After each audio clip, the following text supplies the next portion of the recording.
அந்த 3 கிழமை பார்த்தீங்கன்னா குளிகை நேரத்தில் நீங்கள் வாங்கலாம்.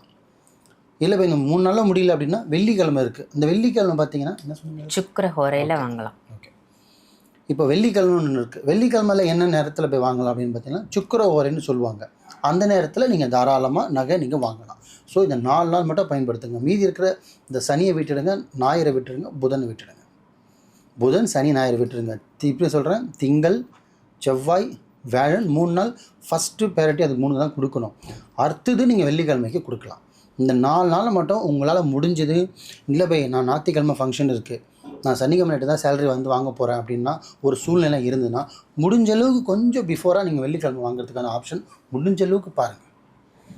ஏன்னா நகைன்றது பார்த்தீங்கன்னா ஏன்னா எமர்ஜென்சி கேஸ் கிடையாது. எமர்ஜென்சி வாங்குறதுக்கு நகைன்றது வந்து அசாய சொத்து. கம்பல்சரி உங்களுக்கு ஒரு 2 நாள் முன்னாடியோ 3 நாள் முன்னாடியோ தான் தேவைப்படும்.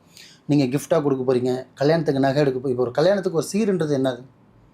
சும்மா இது பாருங்கள், எல்லாத்துக்கும் நகை வாங்கிக்கிறது வேறு, சீருக்கு வாங்குற நகை வேறு. ஏன்னா இந்த பொண்ணு பார்த்தீங்கன்னா நம்ம வீட்டிலேருந்து இன்னொரு வீட்டுக்கு போயிட்டு காலங்காலமாக மீதி இருக்கிற 30 வருஷம் 40 வருஷம் அந்த இடத்துல வாழ போகிற பொண்ணு. அப்போ நம்ம கொடுக்குற சீர் செட்டு வாங்குறதுக்கு சில நாட்கள் இருக்குது. அதில் முக்கியமானது நகை. ஏன்னா நகையை கேட்டு சில குடும்பம் பிரிஞ்சிருக்கு. இன்றைக்கும் கோர்ட் வாசலில் பார்த்தீங்கன்னா நகைக்குன்னே சில கேஸுங்க நிற்கிது. நகை நகை நகை அந்த நகைக்கு அவ்வளோ ஒரு ப்ரையாரிட்டி கொடுக்குறாங்க.